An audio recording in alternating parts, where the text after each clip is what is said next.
All right, good evening, everyone. Sorry for the delay, but we're here. Thanks for being with us. Welcome to the chopping block, where we take taboo issues and dissect them with discussion. I am Aquil Arrindell, and today's guest we have Dr. David Mohammed, one of the Caribbean finest scholars, are here with us to share his knowledge. We are discussing today the finances of Carnival in relation to the payment of its performance of its performers, and in this case, we are mainly focusing on Panorama players. Um, we have in studio with us as well Alua Pierre, or engineer, and I would allow Mr. Mohammed, Dr. Mohammed, to tell us a little bit about himself momentarily. Before that, I'd like to recognize San City Steel Symphony. I'd like to recognize the live experience and Cut Time Studio for creating this platform for us to have meaningful discussion on steel pan business. Um, Mr. Dr. Mohammed, Brother Mohammed, as I know you, say hi to the audience, introduce yourself.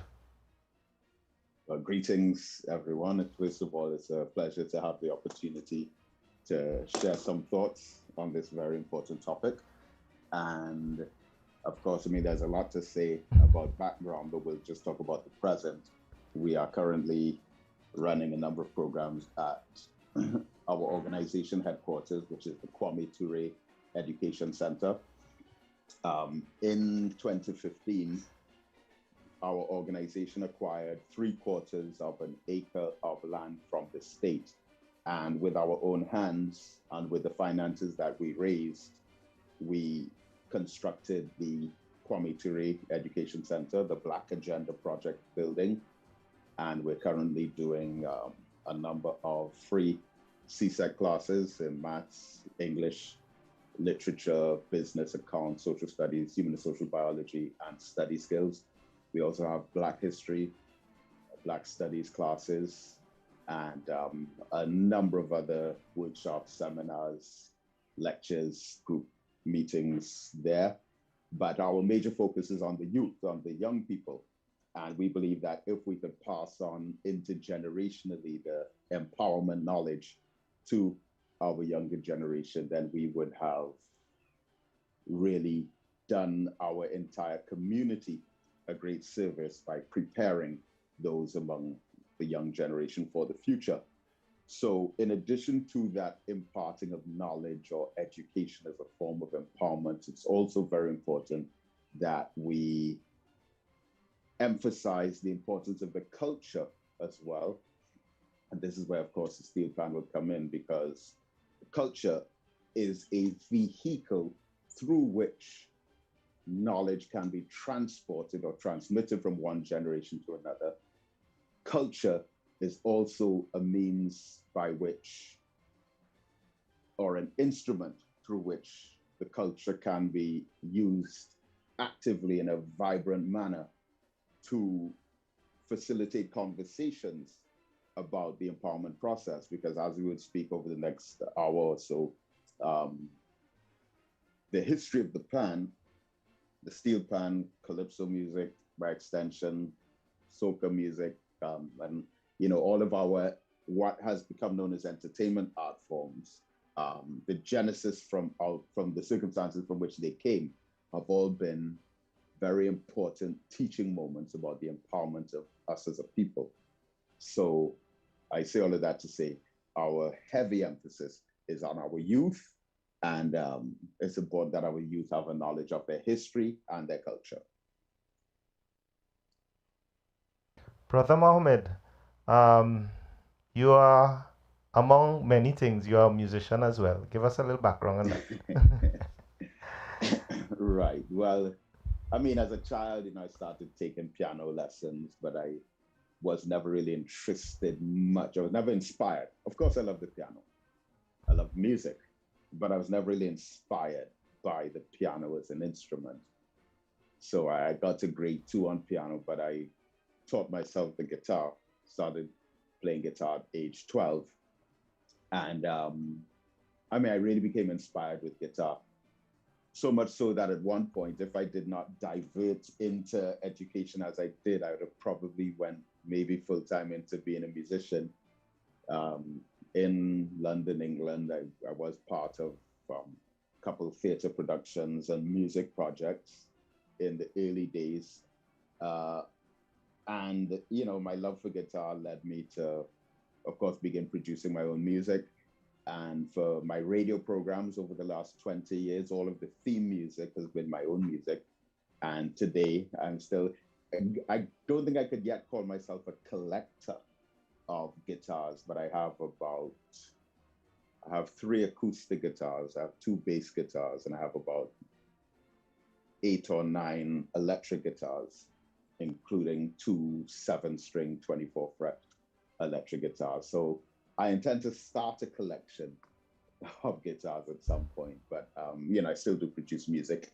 And again, put like messages from the Honorable Minister Louis Farrakhan or Malcolm X, Kwame Ture, even Dr. Martin Luther King, and excerpts of speeches behind music, and use that as well as, again, as a vehicle of knowledge. There are people who might not listen directly to a speech, but then listen to music. So if you could place a powerful message with music accompanying it, then that person would be more likely to hear the message, as opposed to if it did not have the music as part of its presentation. So another reason that music interests me. Yeah. Brother Mohammed, how many steel pans you have at home? That's a very good question. In my house, I don't actually own one, but I have given away about 3 or 4. Back in 1993, Yeah, I gave one to Minister Louis Farrakhan as a gift. It was his 40th wedding anniversary. And, from time to time, I would have, these are more not the full professional pans, but the more souvenir ones, right, that was properly tuned, right. and I have had them before in my home, which I would have given away. I would have felt that someone in a foreign country, if that it would have been maybe more rare to them than it would have been to me. Right? Yeah, well, we'll fix that. That's Don't a worry. good question, though. We'll have a pan hang up in your house at one point in time or the other. Very good. I'm very happy to hear that. Right. You and I would know each other based on my father, Kwanzaa. Yep. Right? Yes. For those who don't know my father, Anthony DeCaries, he would have had Kwanzaa even before I'm in existence, right? You'd have toy distribution every New Year's Day. You would have toy distribution, and I believe it's around my late teens. Mr. Brother Mohammed would have started being the feature speaker for Kwanzaa at my home every New Year's. So whether I want to listen or not, Mr. Mohammed would have been here teaching me, my family, and the community in which I live about empowerment through, togetherness from the African diaspora. Brother Mohammed, you wish to comment on your experience? Yeah, tell me, Akil, you're somewhere in your early 30s now, are you? Yeah, I'm 42.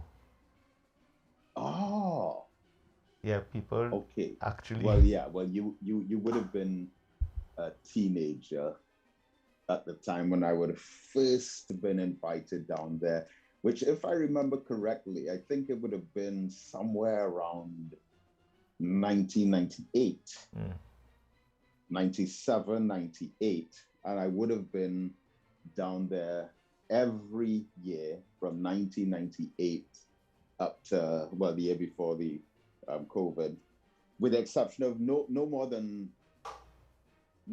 4 or 5 years, when I would have been, I think I would have spent New Year's a couple of times, well, in England. I think I was in Haiti once for New Year's. I was in Panama once for New Year's. But apart from that, I think I would have been in Trinidad for most of those occasions.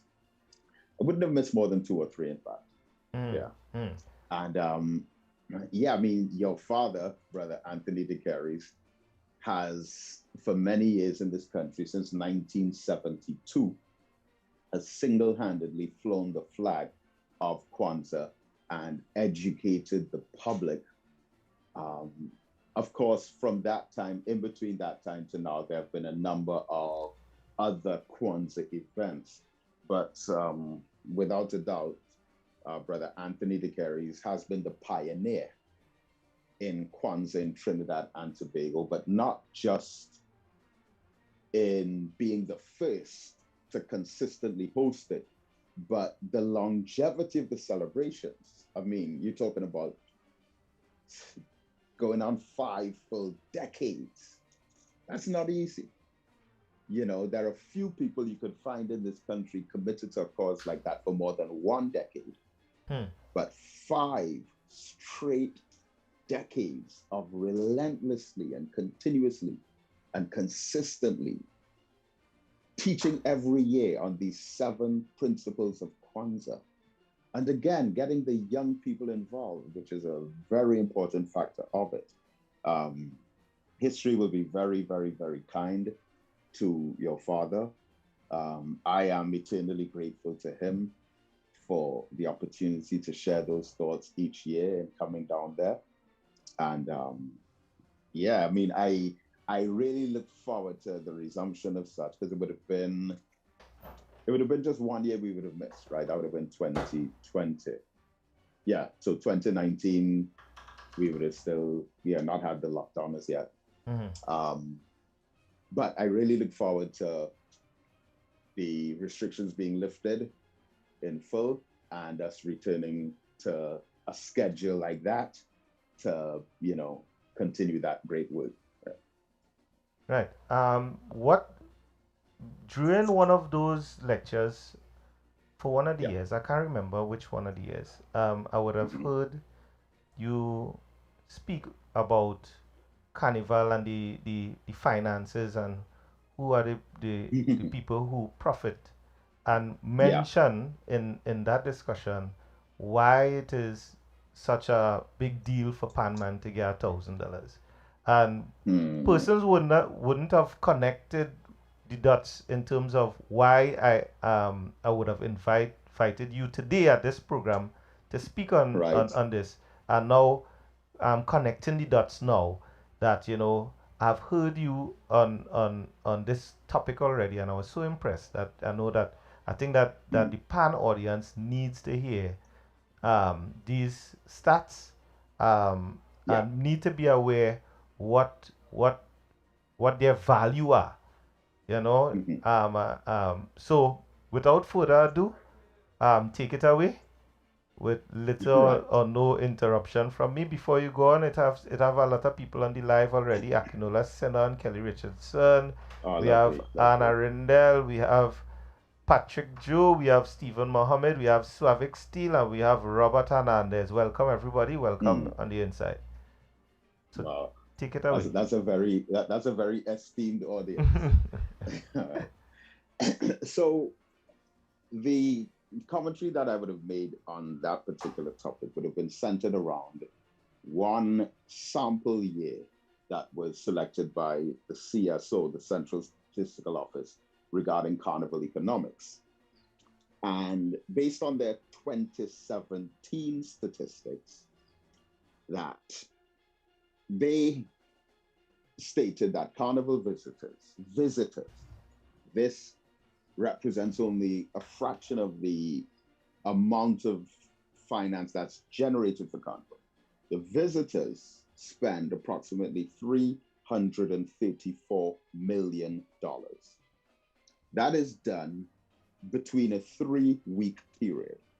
To be more specific, a 19-day period, 2 weeks and 5 days.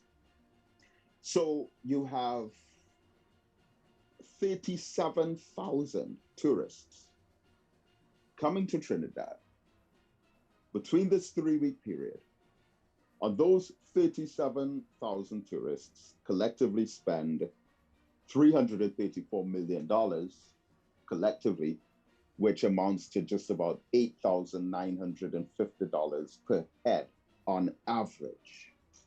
Now, this could be an absolute conservative estimate of less than 1/5 of the expected finance that's generated for Carnival. You're only talking about 37,000 people in a festival that approximately, again, another estimate would be close to 350,000 people would participate in.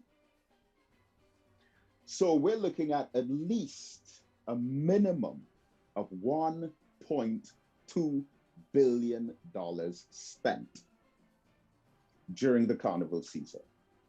A minimum of $1.2 billion. Now,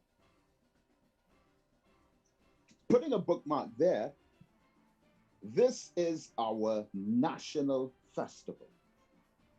And I think part of the cascading series of mistakes that we've been making as a society is looking more at the festival part as opposed to the national part. And when we refer to it as a national festival, we have to consider what made us national or a nation in the first place. And Trinidad and Tobago would be demographically described as a cosmopolitan nation, meaning that you have other cultures or subcultures that blend together in a plural society to create a new kind of cosmopolitan reality. So we are a multicultural society, which means we have a multitude of cultures. But the culture that would have shaped the Carnival experience as we know it would have been the African culture, but in particular, the African revolutionary experiences of there being oppression, enslavement, dehumanization, mass murder, genocide, rape. And a culture is produced out of a people's historical experiences that become persistently patterned as a result of their reoccurring presence among a community or a people, and the fact that this new cultural practice is learned and shared or passed on from one generation to another. So culture has two key characteristics according to anthropological studies. One, it is learned.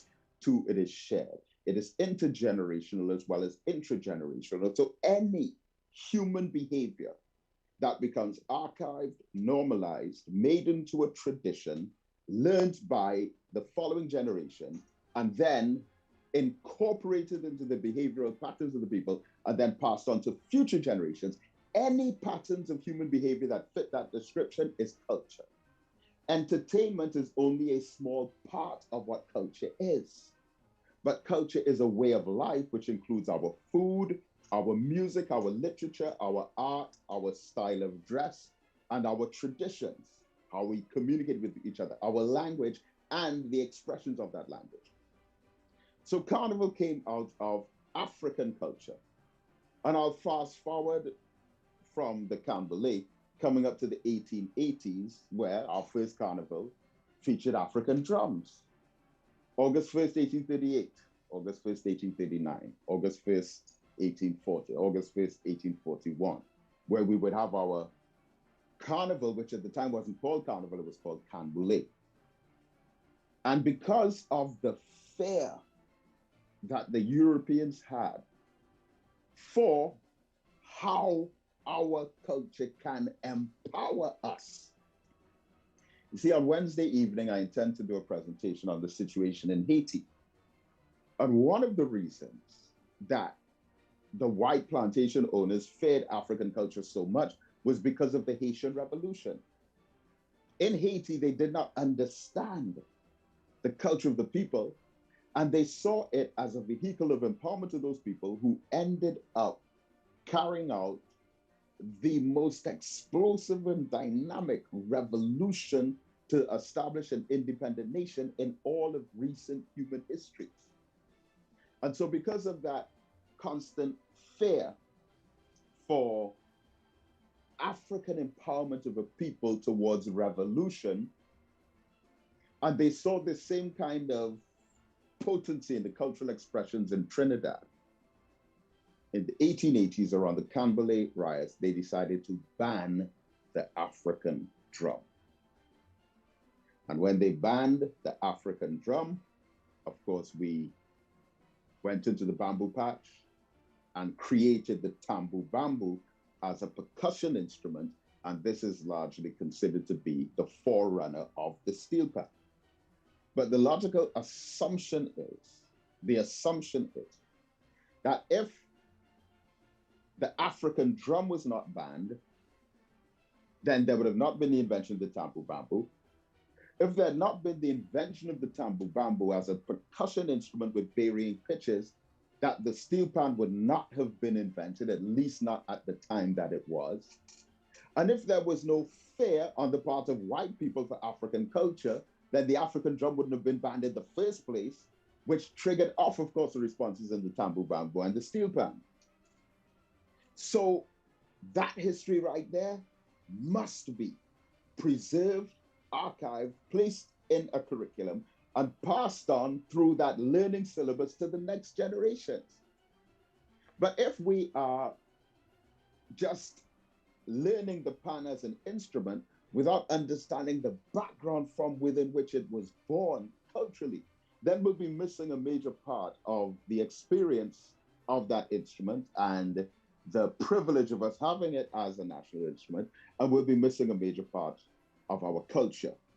So when you take all of that into consideration, and $1.2 billion minimum being generated as income for Carnival, and the winner of the Calypso Monarch gets $1 million. Let's remind ourselves, for those of us who are a bit rusty with our arithmetic, that a billion is 1,000 millions. 1,000 millions. And the music that we created, prize money is one out of 1,000. That's less than 1%. That's 0.1%. And then pan men who are keeping alive one of those earliest cultural expressions of our experience coming out of enslavement, and one of the first expressions of creativity that was born. Listen, if you are involved in the pan movement or you're a steel pan player, then that involvement as a musician of that art form within itself should be enough to sustain you. And I'm not talking about prize money or appearance fees. I'm talking about those who are keeping the pan alive should be able to receive financial sustenance from that to the equal degree of at least earning a living wage month to month from January to December. And anything other than that is like spitting on our national culture or referring to it as something else. Because you can't tell me that's our national instrument and that the steel pan has all of this history that connects us to our earliest past and the genius of creative expression that came out of us as an African community coming out of enslavement. You cannot tell me that that is the national instrument today, but it is not providing a living for those who are players of it, arrangers of it, producers of the music made by it, and that you have a government in office and a Ministry of Culture, and the Ministry of Culture does not find some way to create wages and salaries on a consistent basis, reoccurring month to month throughout a year for persons to uphold that art form. It is an insult. It is degrading to have our national instrument and players of it being given some minuscule sum of money in exchange for them performing that, when what they're doing is keeping the whole culture alive. And how could the pan man be making small amounts of money, a few hundreds here, 1,000 there, a few thousands there, but persons who hate pan, who hate our calypso music, who have no love whatsoever for the people who created all of that art, making millions in hotel charges, transportation, airline tickets, restaurants. No, something is so wrong with that picture. But the real problem for me is the absence of a consciousness that is really our responsibility to place into the minds of the upcoming generations so that they can begin to get cultural justice for the steel pan and the members of the movement, which by extension is all of those who listen to it, who enjoy it, and also who participate in the byproducts that came out of it.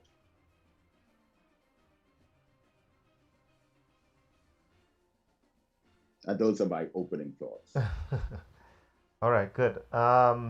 So the we people who on the live, we have Maurice Alexander, we have Jonathan Achaiba, Maurice. we have Claude Gonzal, Vested Interest, Oswald Alexander, Wayne Carter, right? The number 7278203, right? So we understand the opening statement in terms of not just the $1,000, which is usually the main topic of steel pan discussions in terms of remuneration for players during the Panorama, which we haven't received for the last 3 years. Um, Is that so? yeah, yeah. So we haven't received any money for the last 3 years in terms of remuneration for players.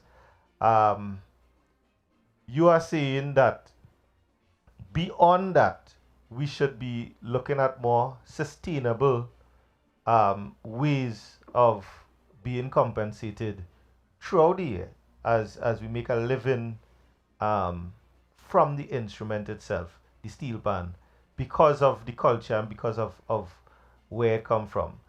Um, could you? Yeah, go ahead. No, I just want to substantiate a point. And that is, yes, I am saying that we should have, it should be sustainable in such a way, right? So that, I mean, the pan within itself should be able to generate its own income. But I want to emphasize the point that because the steel pan was born out of historical experiences of our people under oppression and suppression.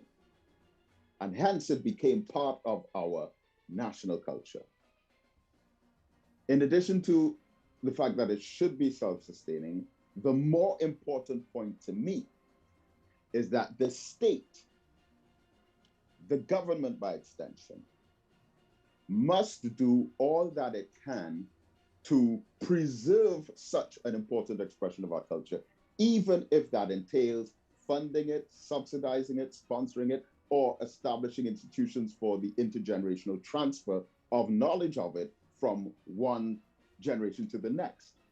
So it's the state's responsibility to preserve every element of its national culture. And if you have persons doing that independently outside of the auspices of the state, then the state owes them some kind of national compensation for doing part of what the government's job is. Because how could you have a ministry of culture, but that ministry of culture not take up the mantle of preserving the heritage?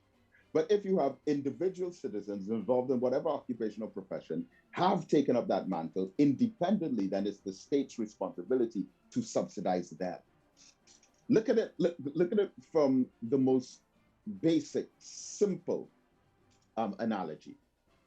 Imagine, imagine just for a moment, if there were no national flags and no coats of arms, that all were either lost or destroyed. And then an independent entity within the society starts reproducing national flags and recreating the image which is associated with Trinidad and Tobago and which is an identification symbol for our sovereign republic. And a private citizen is taking up the mantle of doing part of the government's job. then it would be the responsibility of the government to take over subsidy of or assist in upholding the manufacture and the production of that, because it is a symbol of what the country stands for, and they are representing that sovereign state on the world stage. Pan, culturally, is that expression of our heritage that identifies us.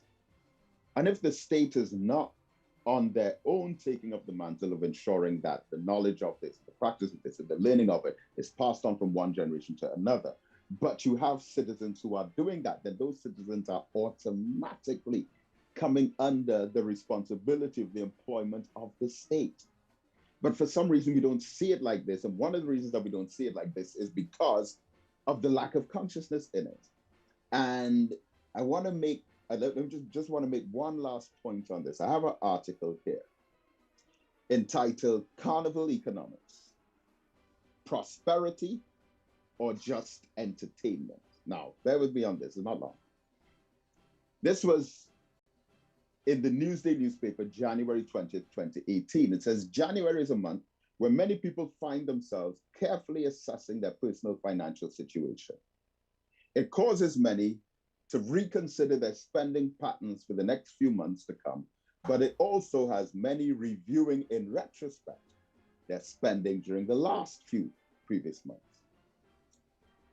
In the Newsday article entitled Trini's Party On, Despite Recession, it said, despite the country's economic challenges, Trinidadians' propensity to party does not seem to be in recession at all. Carnival Fete ticket prices range from $500 to $1,200 for many all-inclusive fetes, not to mention the cost of a new outfit, accessories, a trip to the hairdresser or barbershop, and money for food and drinks. A person can spend well up to $2,000 just to go to one event. And while people complain about higher taxi fares, food and gas prices, the price to party seems affordable to many. Now, what is happening here is the writer of this article, in truth and in fact, is making mockery of and ridiculing the patron of Carnival. And in other words, is chiding them, saying, look at you. You complaining about food prices, you complaining about gas prices, you complaining about the cost of transport and the high prices of rent, but yet still you can afford to go to a Carnival Fete for $2,000. Now, this here is the replica of another very disrespectful, subtle racism and a racist narrative that is pushed in this Trinidad society, where you hear people making mockery of the poor, saying, well, look, you poor, you could hardly buy food, but look, you went to the hairdresser and did your hair, or you have these nails, or you just bought that new pair of shoes. And it's that same frame of mind that would have led a politician within recent times to seeing some people lining up for a hamper. They have one food hamper, don't know where their next meal is coming from, and so they try to get a second food hamper. So now a poor person with no food in their house at all, with one hamper, trying to get a second hamper, is called greedy. But someone with 6 high-end $1 million vehicles who wants to get a 7th high-end $1 million vehicle, they're not greedy. Or someone whose wife has gotten a $14 million contract from the government or a $17 million contract from the government, who now wants to get another $21 million contract. They're not greedy. They're not greedy. But the one who has a little bit of food, who wants a little more food, they're greedy. And it goes back to this frame of mind that we have. It's like a crabs in the barrel mentality. Those of us who are just one paycheck away from poverty feel that we have to mock and scorn and ridicule someone else who is 2 paychecks away from poverty. Now, the same discussion comes right back to the culture. They say, oh, look at you, you're going to Carnival Fete, you're spending all this money, but you don't have money for basic items. But the real part of that conversation that is missing, that they will not raise because they don't want that kind of enlightenment, is that this is the culture of African people. And if it is the culture of African people, and I'm just being plain and frank because that is who I am. I don't work for any politician, or I don't have any job anywhere where the boss might not be in agreement with what I have to say. I am a free Black man who speaks the truth regardless. And if pan, calypso, soca music, mass, tambu bamboo, if all of that is African culture, then why are the main people getting rich from it the whites, Syrians, Chinese, French Creoles, and East Indians, but the Africans who invented the art form have to go to a bank to get a loan for small money that they're almost going to pay back double? We created the art form. We shouldn't be the ones going to the bank to borrow money to participate in it. We should be the ones going to the bank to save the money from the profits that we made from it. But those who did not invent it, in some instances, loathe it and scorn it, are the same ones who will throw in our faces, look at you and the hairstyle that you got, look how much money you spend it. And then when you look at it, after the event is over, we have spent and wasted so much of our money on their alcohol to accompany our culture. But they go into the bank and we go in to borrow more money now for food, clothing, and shelter. And so to disguise and obscure that reality, they overemphasize and promote these mantras. Here, every creed and race finds an equal place. This is one love, rainbow country. And that is why I was so disappointed with the responses of many Trinidadians to Michael B. Jordan and the rum. First of all, as far as I'm concerned, I'm not interested in any rum. I don't drink rum. I don't think it's something positive for our people at all. Fine. But if a brother from another mother, Black brother from a foreign country in the same African diaspora, now brands something that's not even Trinidadian for that matter, that's a whole other story. But other Trinidadians are saying, no, you can't do that. That's cultural appropriation. That is one of the most foolish things I've heard. Because he's African, we are African, Carnival is African culture. So an African person indulging in African culture cannot be cultural appropriation. But look at how we were brainwashed. We were programmed mentally to say, I am African, and you, my African brother from America, stay away. Stay far away from this culture. The only people who are allowed to make money from this culture are my Chinese Trinidadian friends, my Syrian Trinidadian friends, and my white Trinidadian friends, and my French Creole Trinidadian friends. This is not for you, African brother. This African culture here is only to profit whites, Chinese, and Syrians. So you stay away. And meanwhile, we will try to scrape up the dregs, the residue, the leftovers from the money that we should have been paid, but are not. And they must have been so happy to hear us. And last thing I'll say on this, and that is why I use the analogy of Chinese laundry. And anyone who disagrees with me on this, tell me if this isn't true. Can you imagine a Black man going into the DJ business and calling himself African dry cleaners? And me, DJ African dry cleaners, I'm going to make my money from only playing Chinese music, only Chinese music. That's all. And my audience with this Chinese music is only Chinese people. So I'm going to go to events where there are Chinese people by the hundreds, Chinese people by the thousands, and I'm going to play Chinese music to them, and I'm going to call myself DJ African Dry Cleaners. How successful do you think I'll be in that? That is such a ridiculous thing to even think about. But if that is so, then how is it a Chinese man could become rich from playing African music to African people and still throw in the face of his audiences his love for his heritage, his race, and his culture, and blatantly tell them, hey, I am Chinese laundry, and I'm going to take your African music and I'm going to play it right back to you African people, and you all have to pay me for that.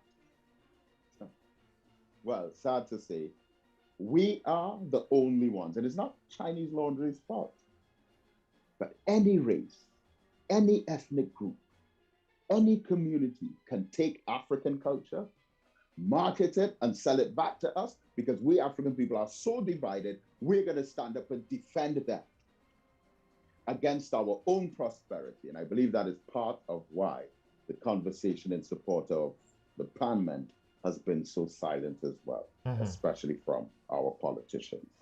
So those are my thoughts on that. Again, everybody, the number is 727-8203. Colleen asks Brother Mohammed is a question on the topic.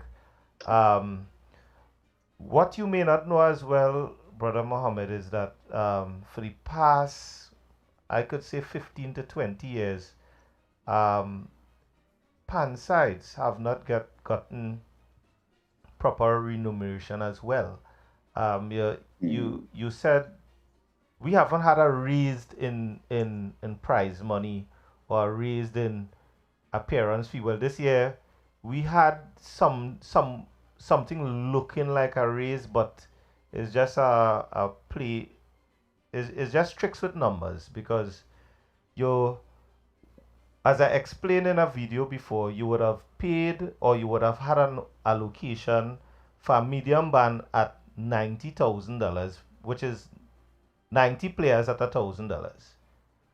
So the powers that be would have taken away the $90,000 and given the bands a $20,000 appearance fee, and say, well, that is to assist you with paying your players. So as far as I see in, that is not even a raise. There's a deduction, because I would have had $90,000 as an allocation to pay players. Of the bands wasn't getting that to share. The government would have shared that from through NCC. However, we would have now gotten the $20,000 or the $25,000 in replace of the $90,000, and say, well, that's to help pay players. So as far as I see it, we have been getting deductions from the powers that be in terms of what PAN is supposed to get. Even when you look at the prize money for a Calypsonian, which is $1 million, and a prize money for a PAN side, which is $1 million, something is wrong with that as well. I don't know. You would like to share your thoughts on that? Well, of course, and I mean that there are obvious connotations. Yes, stick up in WhatsApp call is available to the audience. Yes, it is available. Go ahead, Brother Mohammed. Yeah, so it's kind of obvious that the focus there is on the symbolism of it. That a steel band side is one entity in the same way that a Calypsonian is one entity. So if it could be announced that we, the state, have paid this pan side or that Calypsonian this prize money, then we could get away with saying we did our job. But what they really have to do is be sensitive enough in their role to examine the needs and wants of those involved in the industry and ensure that those are provided for. Do some kind of research analysis on the number of families that are involved, the number of pan sides, small, medium, large, the average number of players, and the average number of families and dependencies or children involved. And then you do a calculation based on that of what volume of economy is required to offer sustenance in the form of a living occupation within the pan fraternity. And then you apportion or determine or calculate what kind of funds will be released. But it's not done that way. It will more be done through a photograph opportunity in a newspaper or for a television camera, passing over a check to one person, and then us saying, we have done this. Look, we care, or our party is working for you. We love you so much, we take care of you, and all of that stuff. But you haven't even taken into consideration the volume, the size of that fraternity, and by extension, the community. It's not just the pan fraternity. That may refer to the stakeholders who are directly involved in the playing, production, manufacturing, or management or administration of the pan. But what about the families? And what about some kind of intergenerational financial security where a nest egg be placed in the bank accounts for the offspring or the children of each of the players and the grandchildren by extension, so that they will have something to build on? But if every single time the carnival season comes up and there's a short-lived, short-term interest for a few weeks, and then it dies down for the conversation to be rekindled again 1 year later, then we're not helping at all. And again, it goes back to the fact that there is an absence of consciousness from this. How many people who sing Calypso today know how it started? Stick up In the same way. We have a Yeah. caller on the line. Hello, caller. Welcome to the show. Yeah, good evening, everyone. Yeah, good evening. Good evening. Assalamu alaikum, doctor. Walaikum salam. Akinola here. My big brother. How are you, sir? Very interestingly, that you took the entire issue of pan players and its payment status at the carnival other levels from an in-depth socioeconomic standpoint. Right. But added to the socioeconomic standpoint, pointing towards this socioeconomic condition came about as a result of purposeful social engineering. So that's the first thing I want to point out. Even from a steel opportunity standpoint,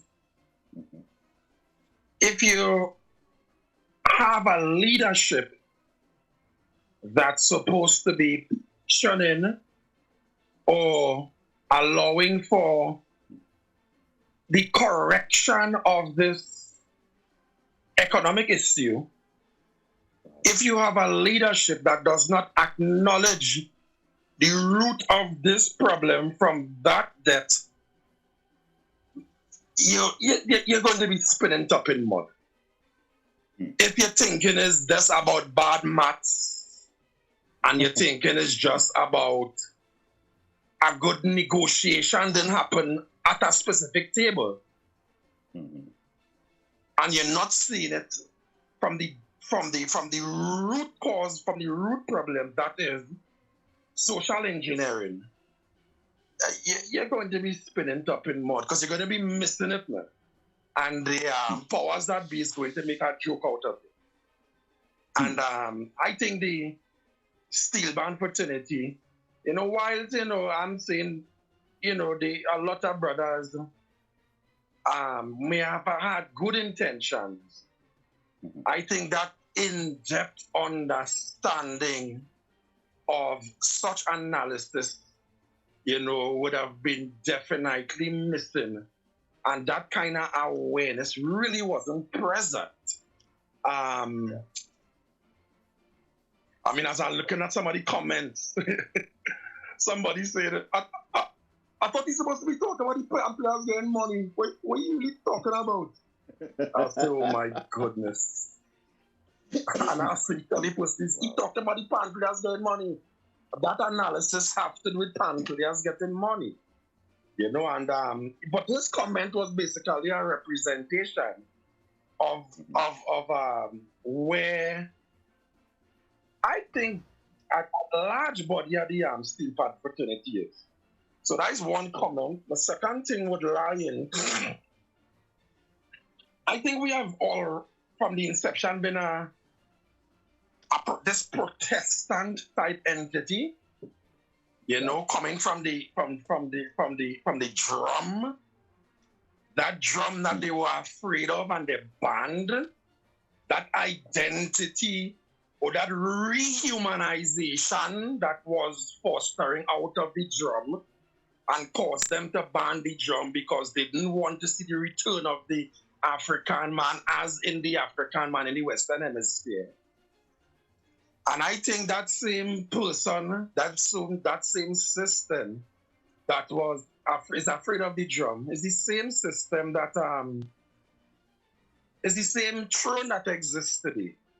So, I mean, I bring in that point to say, I am not sure if that same throne we could even be looking towards to advance pan and bring benefit for pan for that which is the African man. I think it's the same throne that we was protesting against all the time.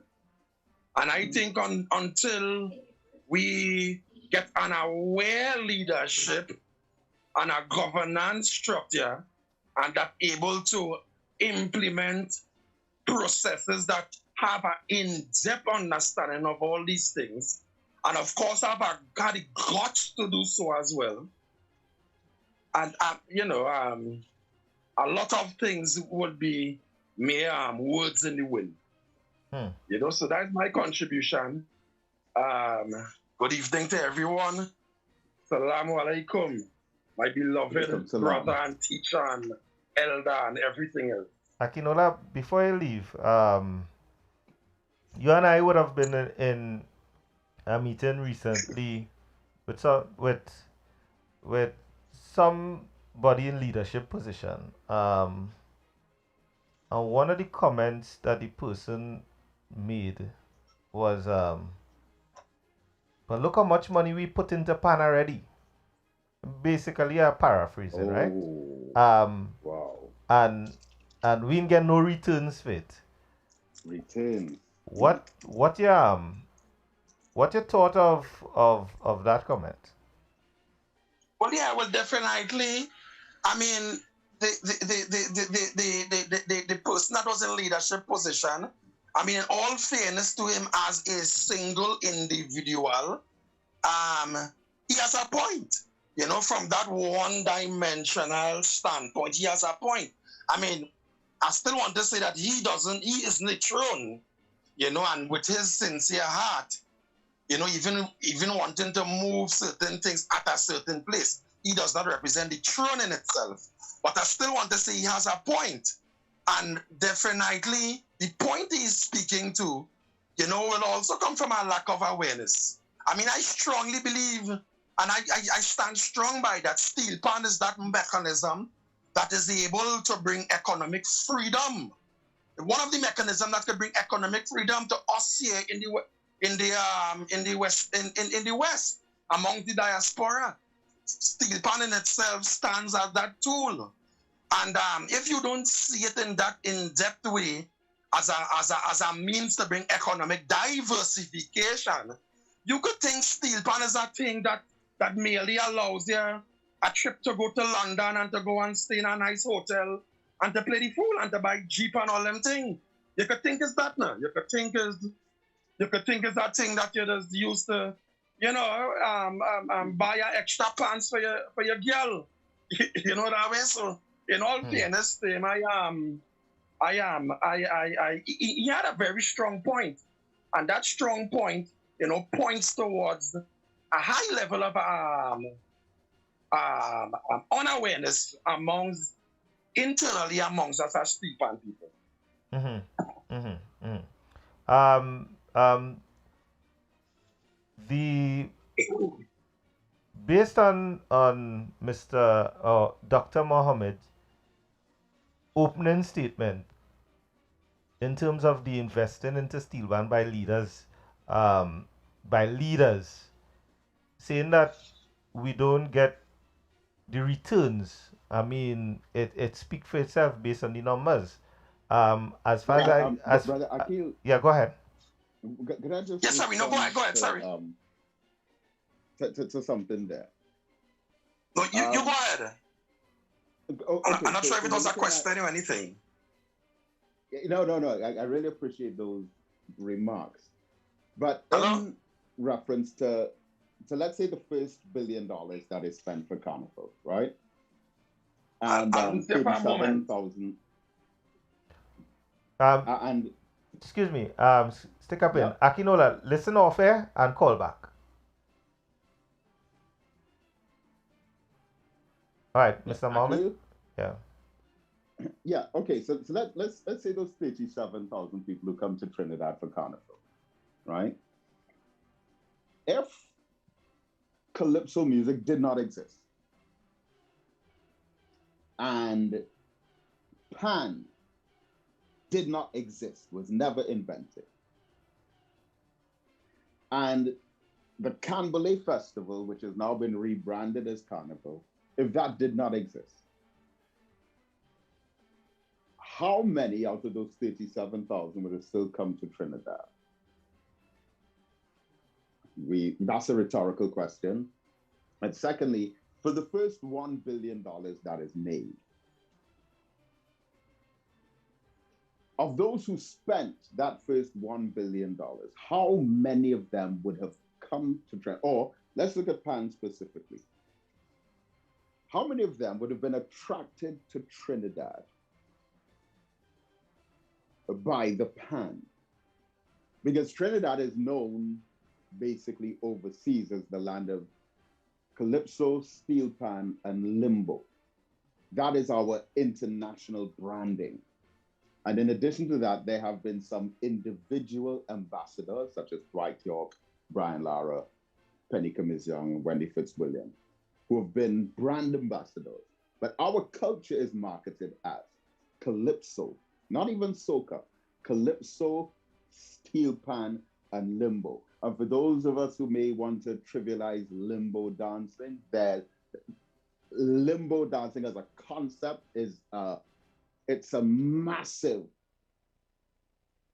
chunk of cultural intellectual property globally. Trinidad is known as the land of that and the steel pan.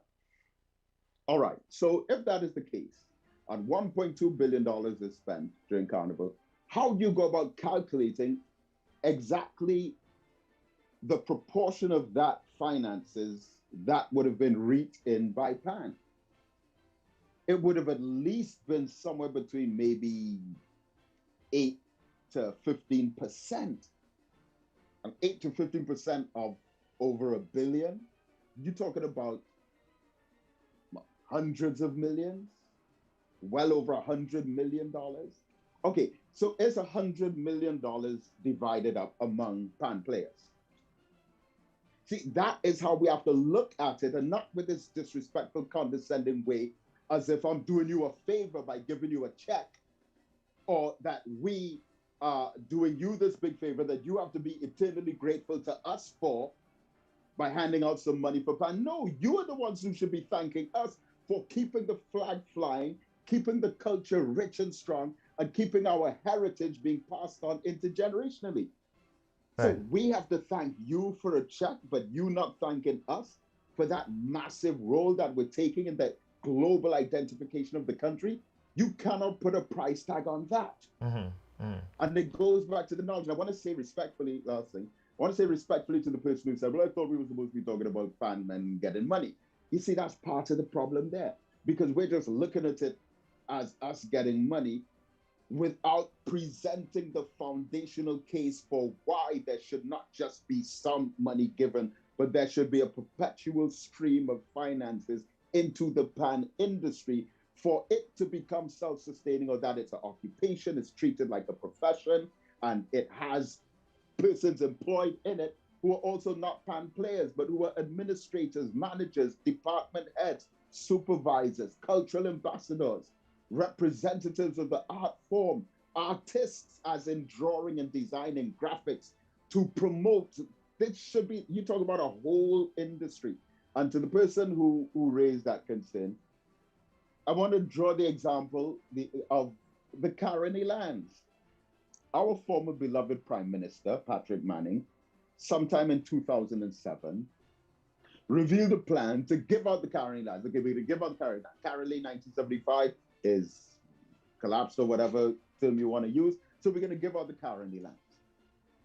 And Mr. Manning had in his mind one target for the distribution of those Caroni lands, which was exclusively to members of the East Indian community and those who were employed within Caroni 1975. That was the early days of the Black Agenda as a radio program. And we went on a campaign to let it be publicly known the only reason that the Prime Minister was giving out the Caroni lands exclusively to one community is because he was taught as a student in both the primary and the secondary school that the Africans were slaves, we left the plantation, and then the British brought in the East Indians from 1845 to 1917 for indentureship schemes, and they cultivated the sugar. But what was not in the social studies textbook, but that was in the history textbook, was that the sugar industry was already in full flight when our East Indian brothers and sisters came here. And not only did African people start the sugar industry, but we died by the hundreds. There was a death toll annually for the work that we did in establishing it with basic hand tools, a non-mechanical or electronic machinery. We cut down trees, cleared out forests, laid out roads with our hands, laid out the whole design for towns and villages. We did planting. I mean, that they have all kinds of harvesting machines to do today. We were hand farmers. And in that, Professor Bridget Brereton writes in A History of Trinidad and Tobago that she, in 1 year alone, 1788, this was every year around that time, but in 1 year alone, there was a death toll of 1,000 Africans working to establish the sugarcane industry. Hundreds of Africans died in the years before and in the years after. But there was a peak in 1788 where 1,000 Africans died establishing the sugarcane industry under those hardship conditions in the same area today known as the Caroni lands. So imagine you're a prime minister and you don't know that.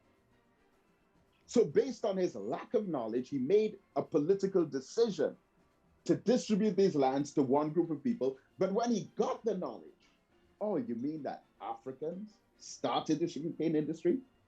And not only did they start it, but there was a high death toll of Africans. Right? He changed his policy. And then he publicly said, we are going to establish mixed communities in the Caroni area. And that is when they attacked him. That is when they came down hard. But he was a prime minister with power.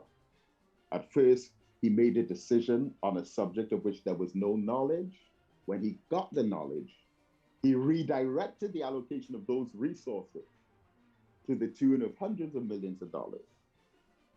It's the same with our knowledge of the history and the culture of the pan. We have politicians in office. We have decision makers who are deciding on behalf of a population what they think is best, but they are making those decisions based on a complete absence of knowledge and sensitivity to the truth of the history of that situation.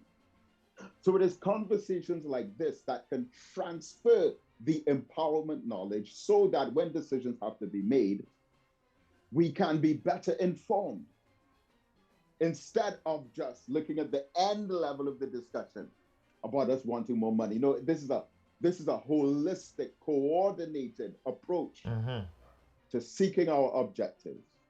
So it's not just one tail end. So I hope we understand why we have included this angle in the discussion.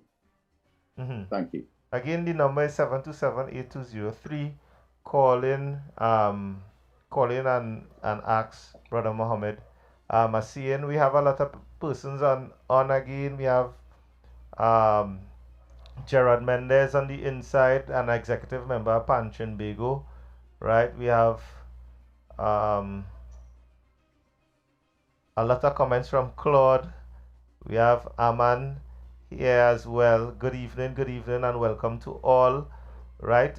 What question? Oh, Gerard Mendez had said he don't understand the comments that he returns, and again that is, I believe based on your comment just now, is that it would have a lot of people coming into the leadership position without the knowledge, or whoever teaching them the knowledge.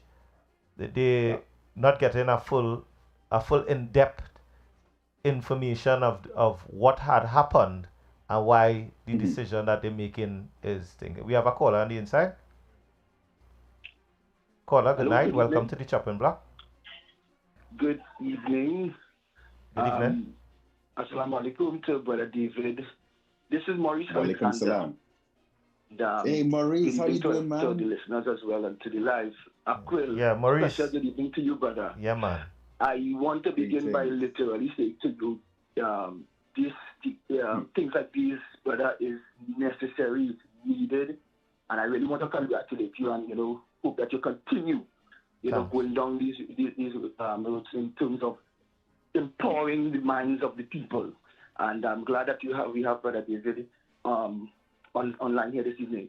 Now, I just want to pick up from where Aquil started, and I mean, the discussion is really, really healthy and going the right direction because, Brother David, you kind of set the tone and laid the foundation for just not the theme itself with regards to pan men wanting more money, but understanding, as you said from the beginning, a holistic approach into the whole culture of the black man and the culture of country, all right, and the contribution that the African man had made and to the development of our country. And Akinola made the point, which is so also clear, that we have been doing, we will continue to do things like this, which is necessary in terms of information and empowering our people. But it's for those that are in the seat of leadership, particularly in the institution, as we speak of to now, Panchin Bego, understanding the moorings of this thing, understanding the genesis of this thing, and what they are in charge of. They understanding that you are in the driver's seat of a mammoth institution that can transform the world. And I don't think clearly that these persons over the years have understood this. Even in the fraternity, I'm just keeping a little chance to go a little to this country with regards to even with Calypso, all right, Chuko, understanding their responsibility and understanding the seriousness or the significance of that institution, Calypso, all right, and therefore I think more of this is going to help in terms of having persons who are interested in taking the fraternity to the next level, to understand, listen, what the task is, what is required.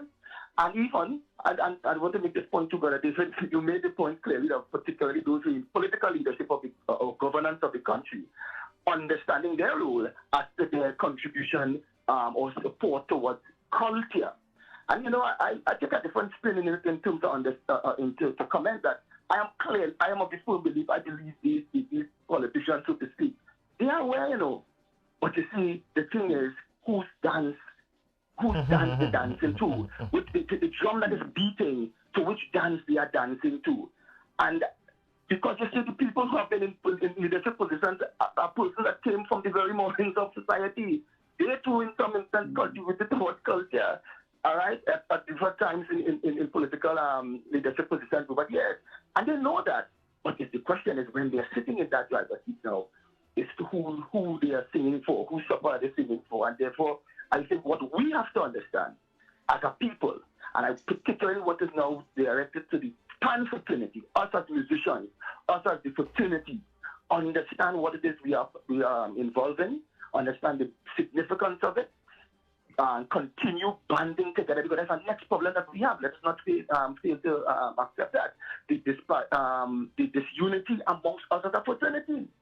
All right? The disunity amongst us as a fraternity. And I'm saying that if we start to believe and understand as a bottle and not as splinters, I believe these things can continue making a positive contribution and a total turnaround towards the culture and the cultural atom of this country.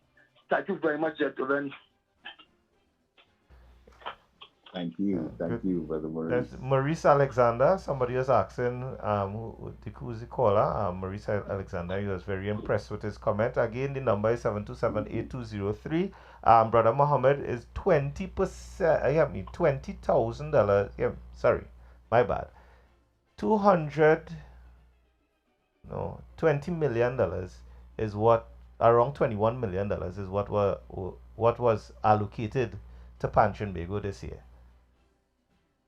for Panorama.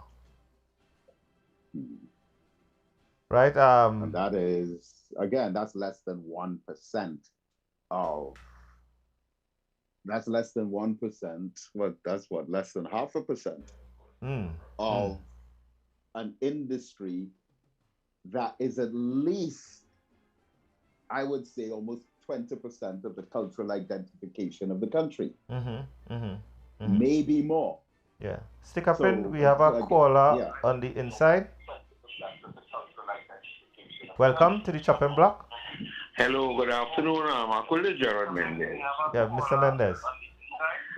I want to ask Brother Mohammed, in a nutshell,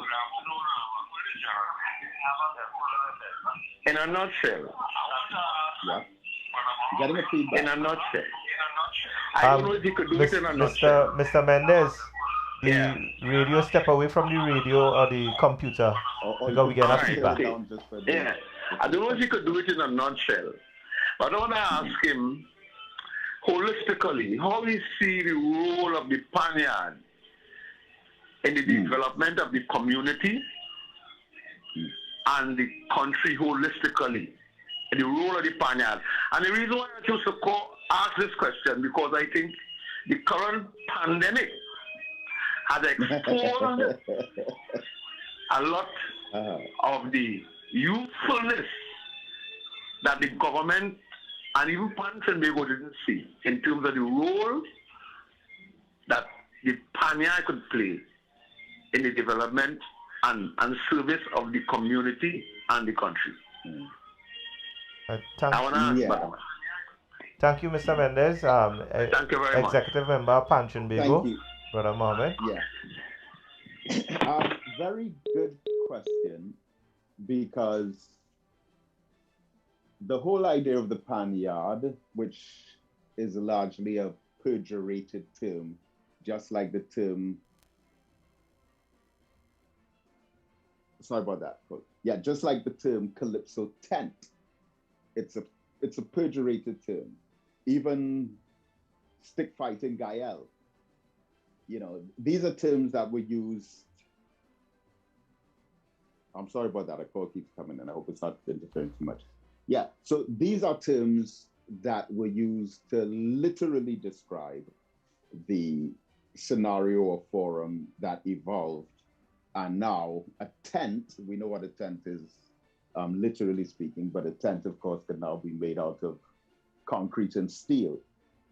Just like a yard is now, in many ways, a theater or an amphitheater.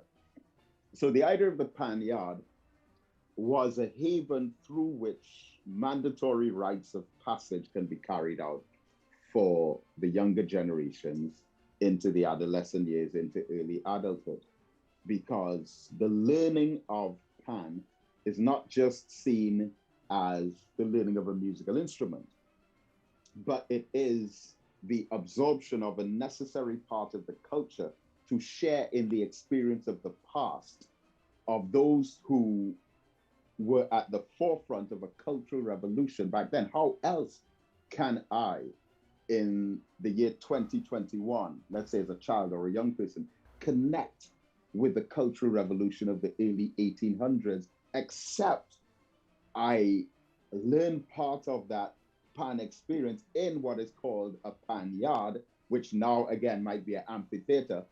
But that's the only way I could really become in touch or reacquainted with part of essential traditions from back then. Brother Mohammed, yes? we have a next caller online, and we would have that caller wait a few moments.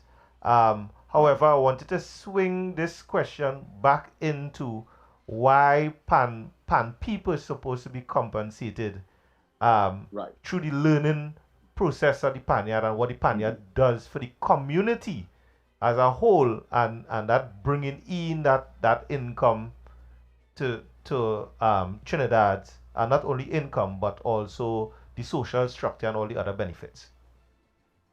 Right. So again, I'd use the term rites of passage prior, that a panyard is a place where there is the transitioning of learning of culture from one generation to another. And it is the only way that the younger generation can connect with the cultural revolution that would have taken place in the 1800s. So, for example, many of the schools have a pan side, and many of the schools also interact with other schools through junior competitions, such as the Junior Panorama. For example, I actually went to a school that were champions in the Junior Panorama. That was Trinity College. And again, Trinity College had combined with Woodbrook Secondary and formed Wood Trin. Two schools that really didn't have that much in common outside of that joint venture. And they were champions for a good couple of years straight, I think, in the 1980s. You have, for example, the Success Laventille Secondary School right opposite the Kwame Ture Center, who just about 3 or 4, maybe 5 short years ago had the tour to Cuba. Again, the pan side from Success Laventille. Again, going to a place like Cuba, again, where there's so much rich history, giving them the opportunity to explore. So when a 3-year-old or a 4-year-old or a 5-year-old child learns to play the pan in a pan yard, and they're seeing their elder peers or the adolescents or the teenagers who are also learning from some of the elders, that stabilizing force of a social group within a community that is passing on skills, positive attitudes and values and abilities and talents, that's not something you can put a price tag on. Right. The young child who's learning to play pan in a pan yard among positive elders who are role models is unlikely to gravitate towards guns and drugs in a criminal gang. So all such social groups that exist within our community are social groups that, again, should be preserved and protected. And again, whether it's sponsored or funded or given whatever financing is necessary to sustain them, then, it's mandatory. And let me just recall a very, very, very unpleasant moment. Just remember, we have a caller on the line. But let the caller go ahead, please. Caller? Yeah, let's get the caller. Yeah, yes, good hello, evening. Good evening. Welcome to the Chopping Block. Yeah. Yeah, Oswald Alexander here. Oswald Alexander? Oswald Alexander. In terms of when we're speaking about value of what the steel bands and the players putting out, whatever they put out is just to subsidize the people who really make the profits from the carnival. All we are doing with a Panorama is subsidizing the national festival. We're not in this as a business. So the story of prosperity in Pan is a kind of misnomer because it would never work. Plus, we're not putting value to the fact that the steel bands are also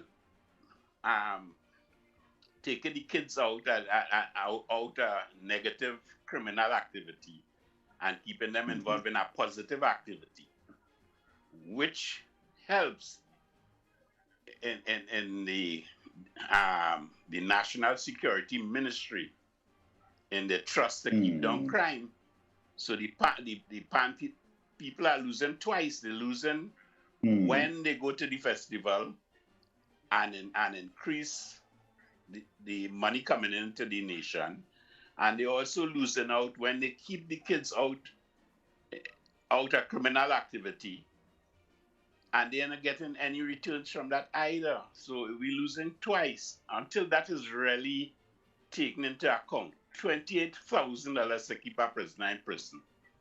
If a steel band keep 2 people per month out of prison, if they get just the money from 1 prisoner per month, it helps. But it seems like, as Brother David is saying, the people just on top there, just pushing paper and pushing numbers and not seeing the reality on the ground. That's it. That's what I have. As well, Alexander, before you go as a steel band manager, I know that you would have not go to Panorama for a couple of years, well, and it's because of the finances, and I made the case that steel bands itself, other than the players, we need a huge injection of funds. That $20 million is not enough. Give us a breakdown on why it is not beneficial for bands to go Panorama. If even self you make the finals of the competition. Go ahead, Oswald. Well, actually, if you go to a Panorama, if you're in the first 4, you would make a profit at the first 2, probably at the second 2, and from then on you might break even.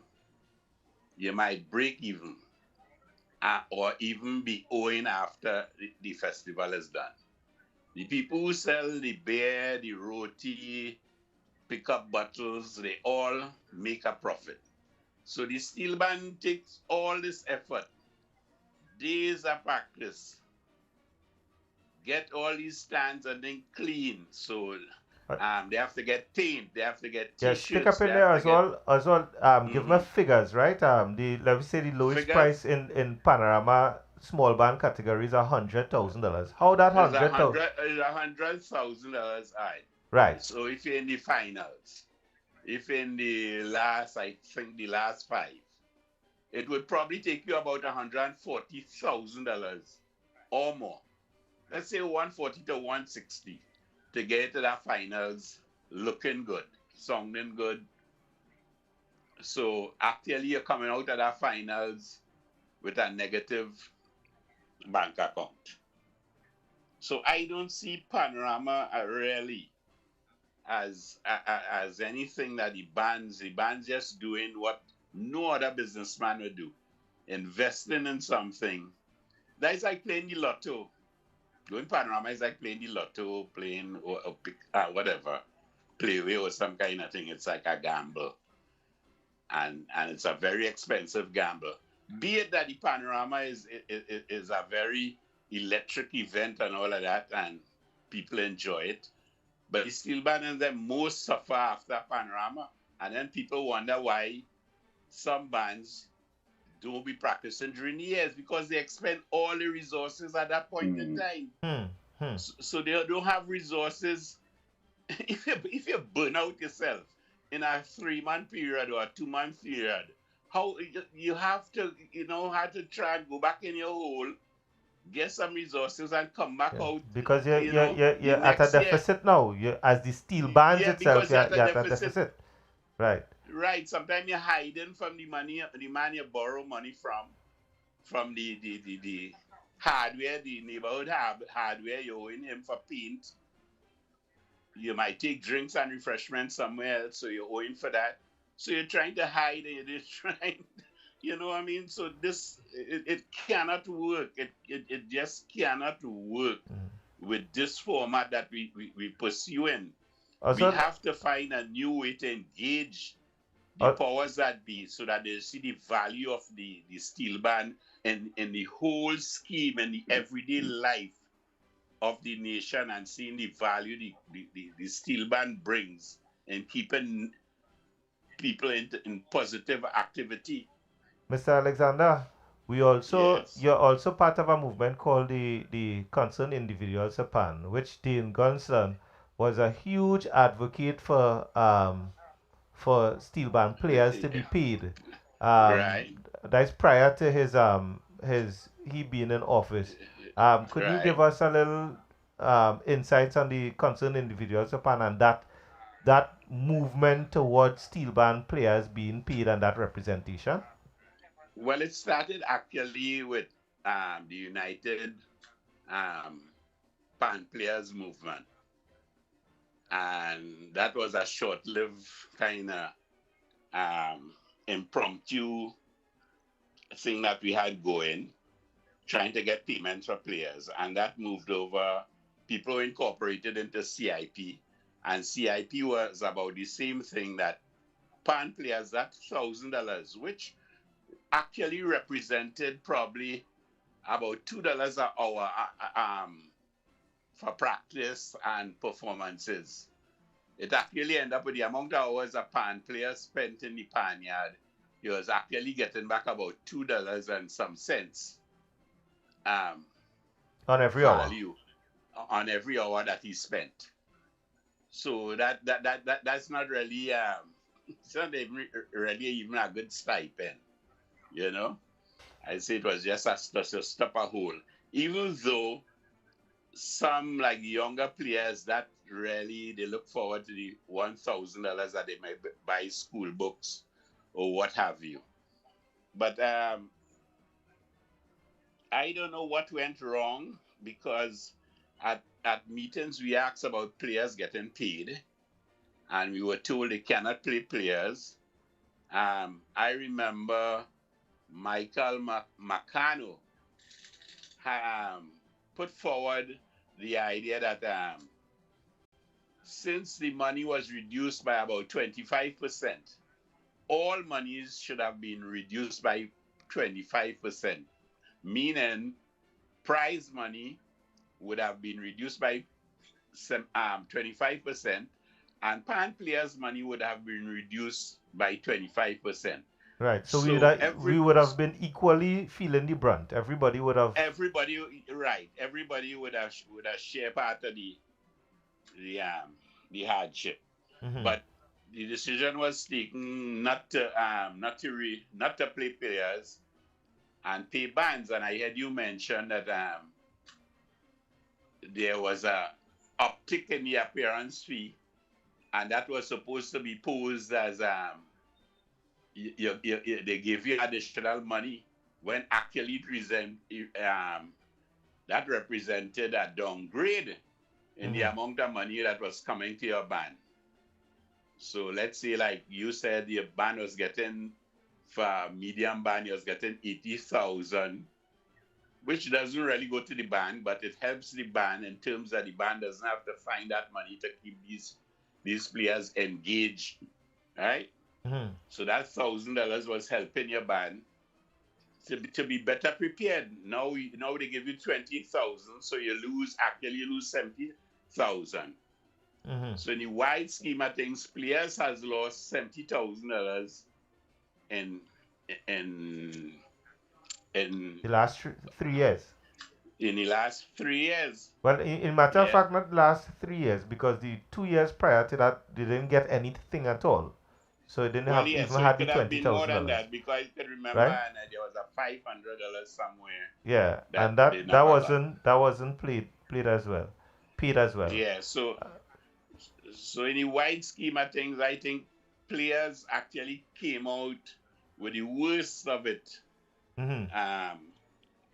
And I having actually the last Panorama I had, we started the music, and I took a decision. Listen, let's stop trying to fool ourselves, because we're going to go into a whole lot of expenditure to go into a panorama. Again, like I'm saying, it's a lot too.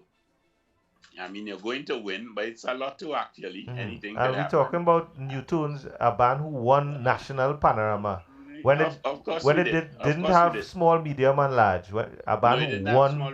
All bands were together, yeah, one national right? panorama. Let's say good evening to Mr. Duvon Stewart on the inside, icon himself.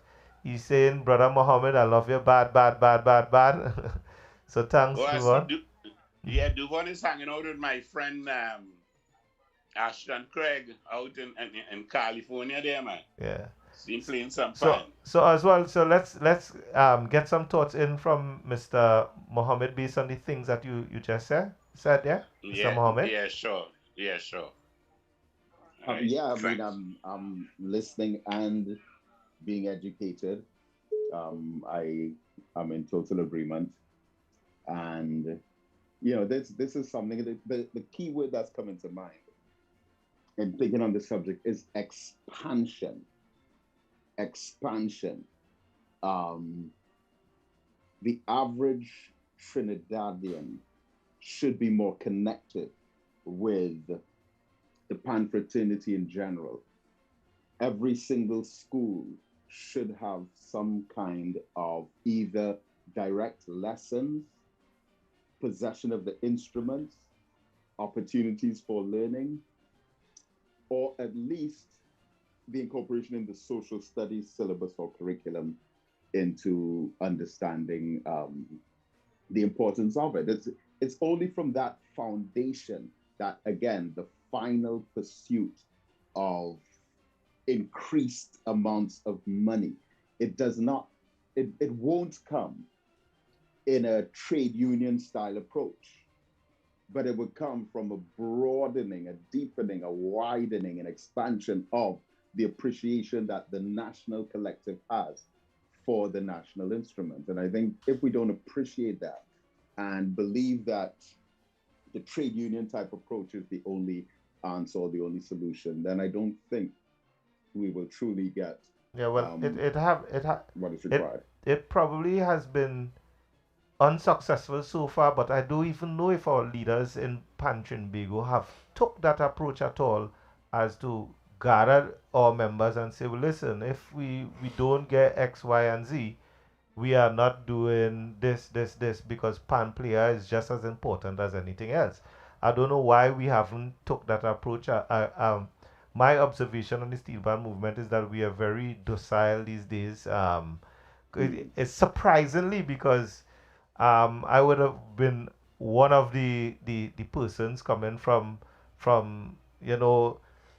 teachings from you guys, teachings from a father, teaching from the steel band movement. As we are aggressive, we are a person that stands out, we are persons that educated as well and would make a stand when we need to make a stand for the people who we see about, which is in my case, I'm the captain of Sun City and I would see about my members. So I would think that everybody else would have that interest as well to make that stand as Pan Trinbago, to see that their players, the people who that they're supposed to be represented at the pan the general meetings, they make that stance as well. And we just need the leader of Pan Trinbago to say, well, listen, if you guys feel this way, we will take this stance and so on and so on and so on.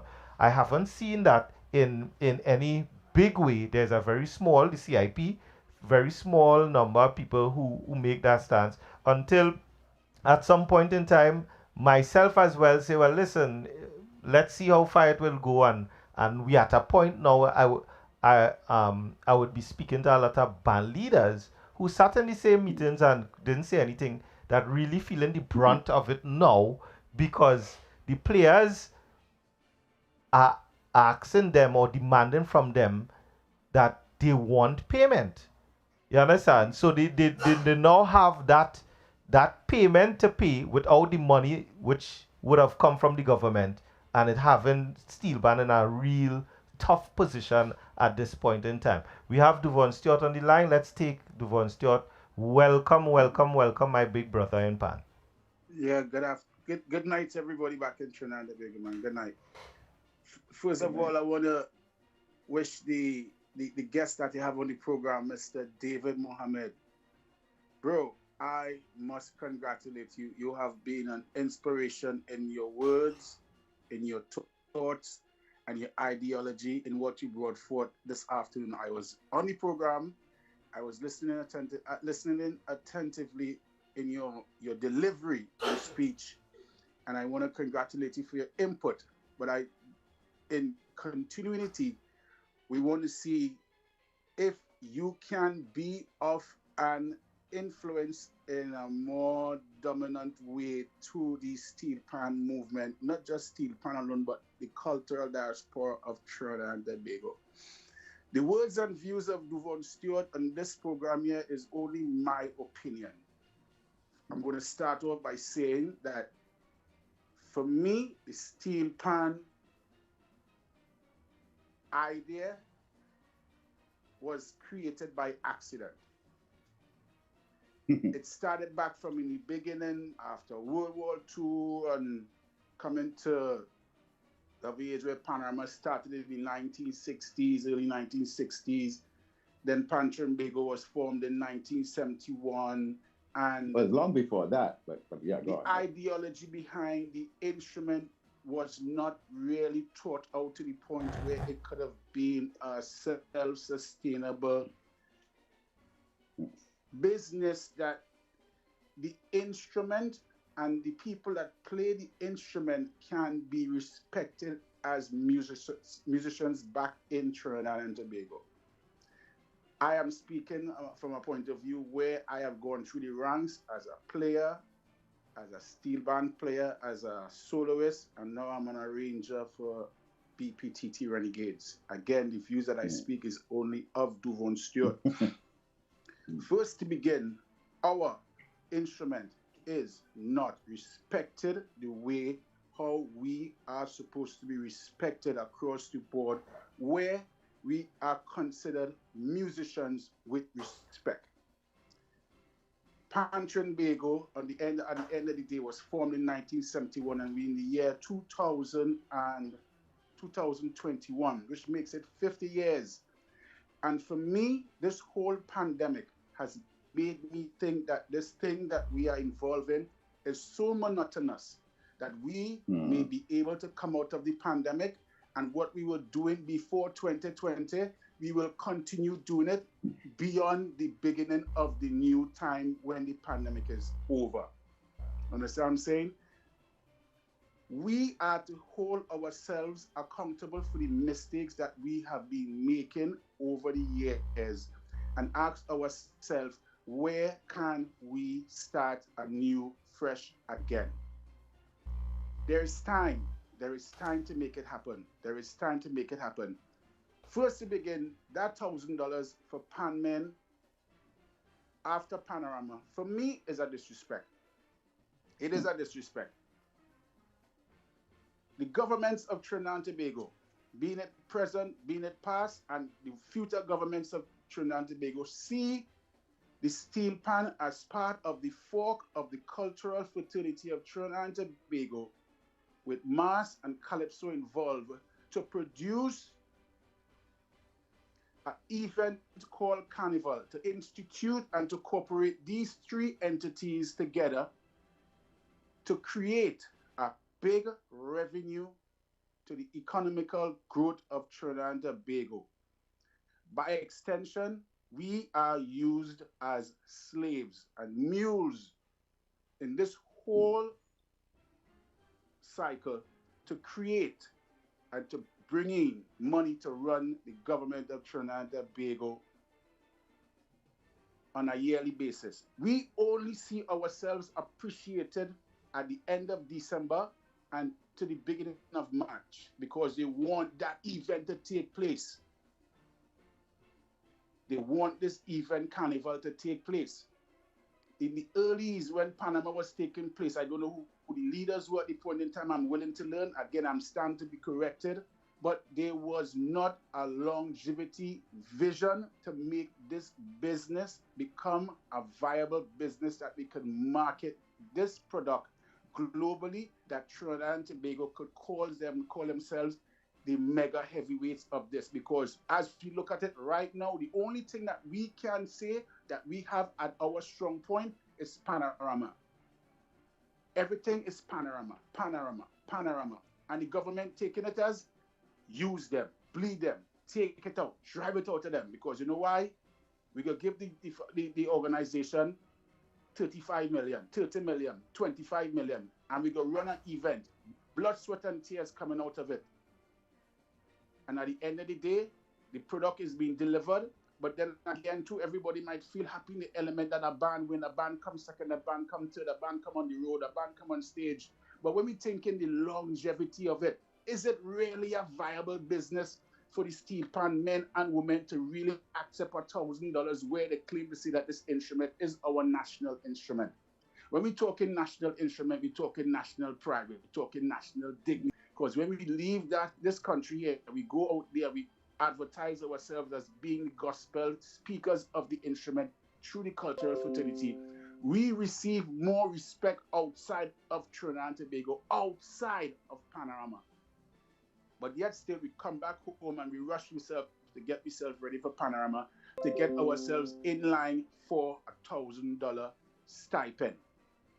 You understand what I'm saying? For me, that is being very, very disrespectful to the people that make this event what it is. Arrangers, players, tuners, everybody, the whole nine. You understand what I'm saying? Yeah, with you. We still have time. We still have time to make this big change that we could make this instrument and our industry become for us to become leaders in our own diaspora.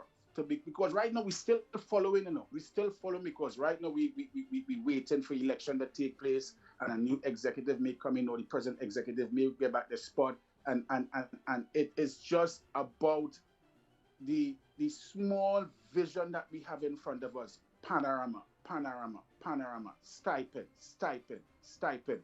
If you take Panorama out of the activities of event on a yearly basis, if you take it out completely, there is nothing for steel pan in Trinidad and Tobago. So that $1,000 ain't really making no sense. And with that, by extension, it's not a respected occupation for a man and woman to say that they could leave the house to say they go and earn $1. And as I'm saying, it's not an occupation, so we have to take what we getting right now. And the only way for this to happen is for us to come collectively together, put egos aside, put pride aside, and let's set the business straight.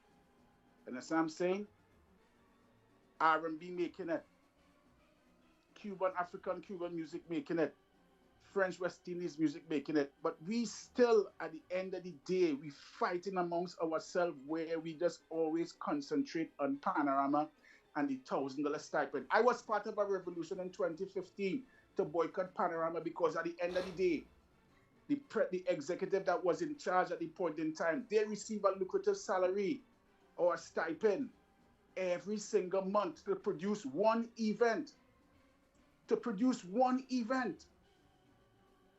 And at the end of the day, we the people that make the show happen, make the show possible, we are the last to be paid.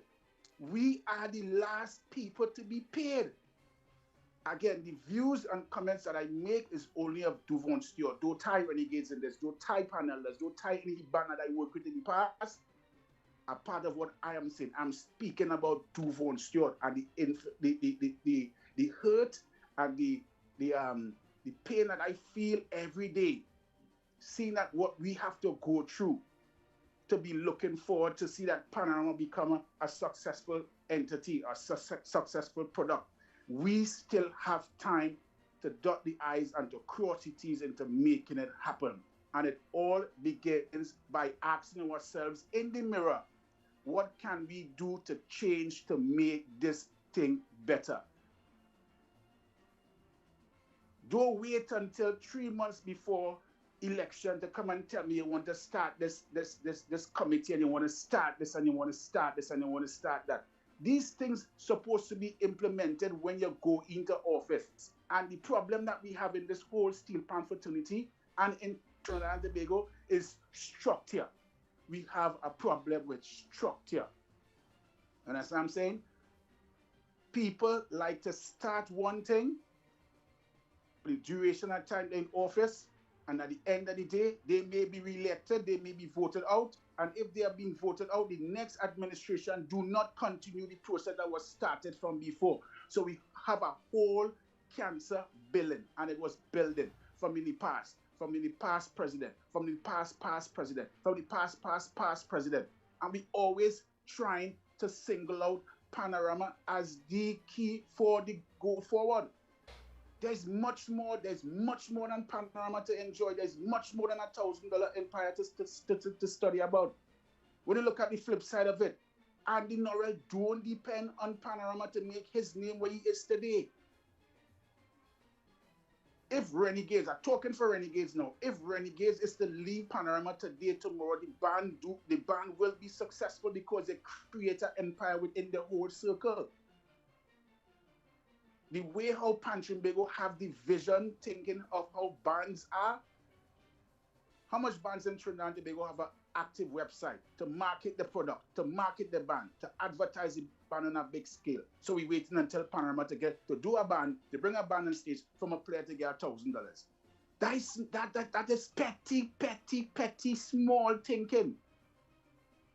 And how brother David Mohammed brought it across, I hope that the relative authorities on the outside listening to the point where we could ask ourselves in taking comments and taking constructive criticism and putting it to the forefront and stop dwelling on the problems. Try to make the problems with a solution going forward, because every year we always lamenting on the problem.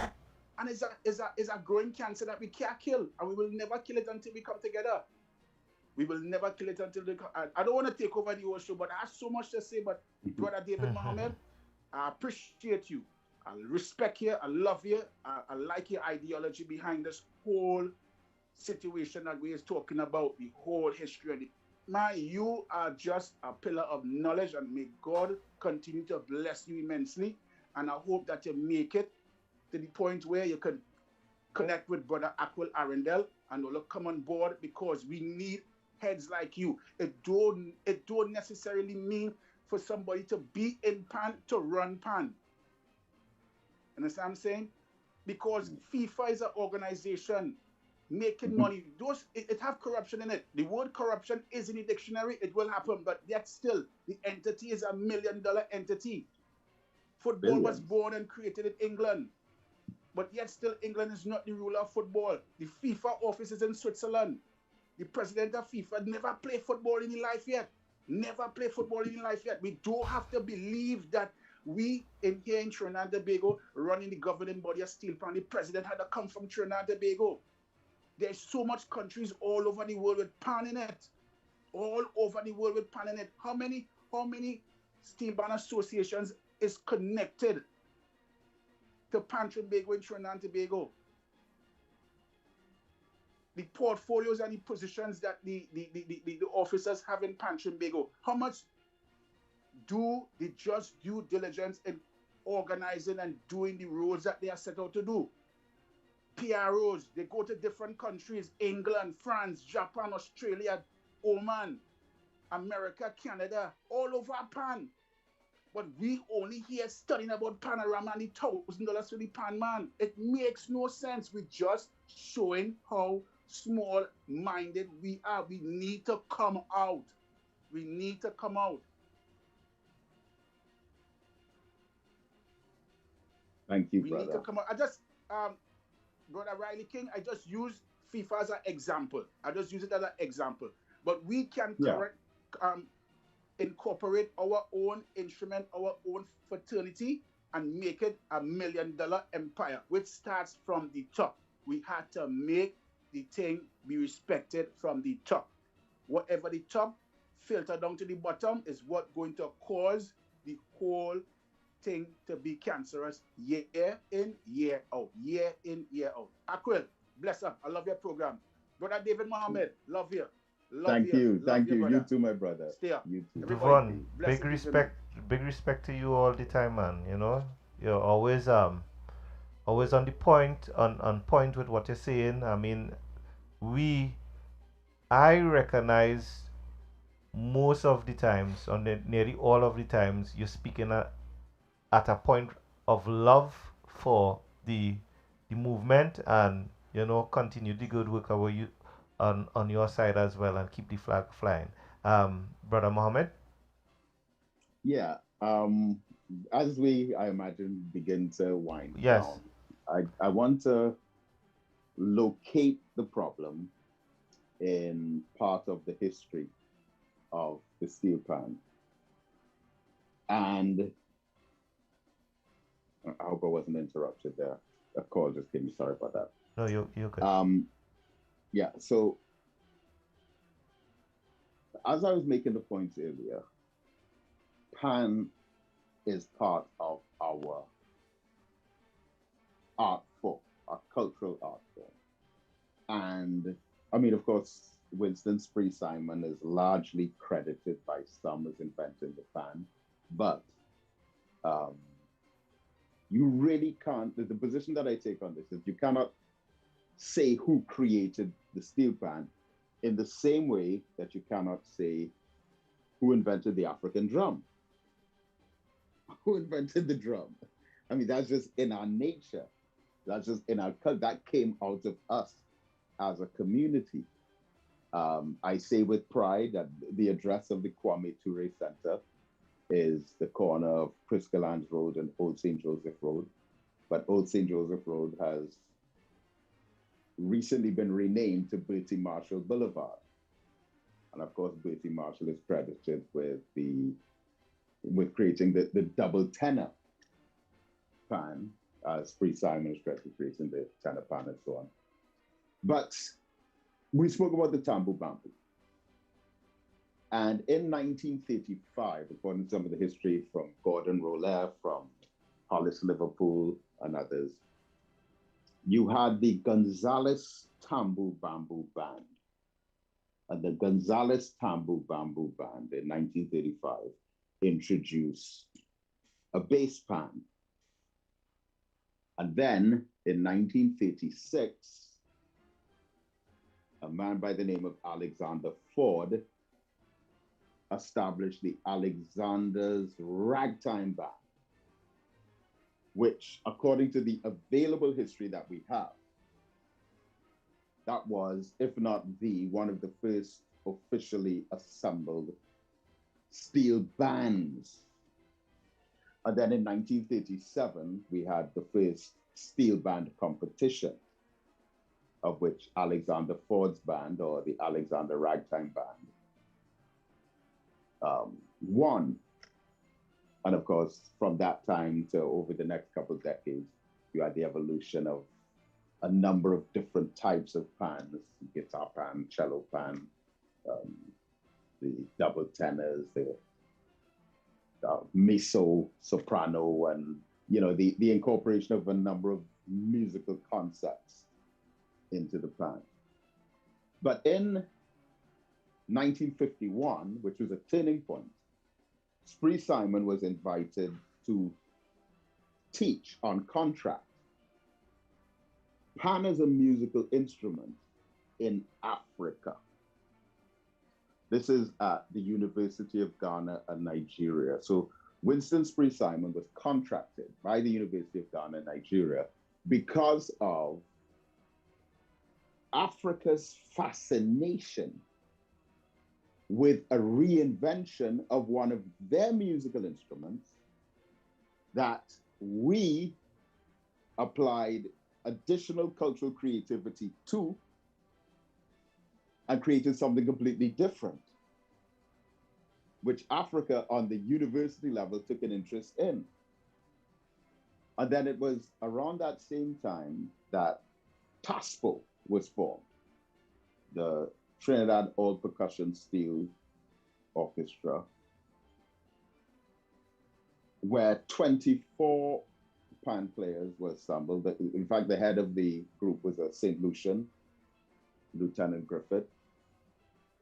And they were assembled to tour England. There was the Britain Music Festival, and they toured England, and they toured France.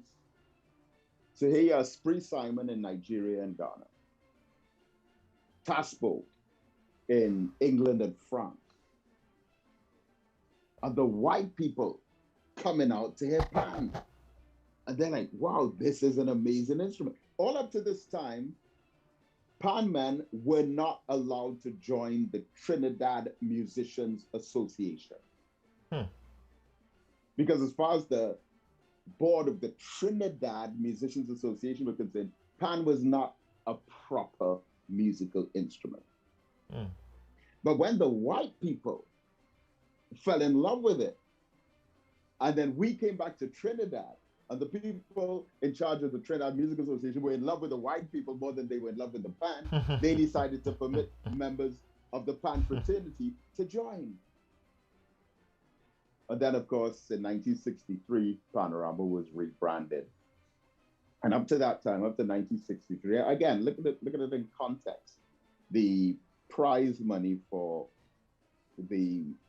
just up to when it became Panorama, after independence, the prize money was $350. In 1963, it went from $350 to $1,000. That's for the whole band. $350, but $15,000 was given to Taspo up to 12 years earlier. Think. Yeah, and to add to that too, Brother Mohammed, the reason why it moved from $300 to $15 is through protest, eh? So we have a history of not getting things easy as well because of who we are and where the pan come from. Yeah. And it was only when it was appreciated by those outside of Trinidad that there was some minor appreciation for it in Trinidad. I think it's Molly Ahi, in one of Professor Selwyn Ryan's writings about Trinidad's Cultural Revolution, took note of members of the middle class who started playing pan. Certain lawyers and judges, attorneys and bankers, again, after the outside exposure. And it was largely when so-called distinguished citizens in Trinidad became interested in it that it gained more notoriety at home. But it rests on our shoulders the responsibility to ensure that it's more than just a musical instrument, but it is an entity, it's cultural capital, it's intellectual property, it's a creation that came out of the artistic expression and genius of our community.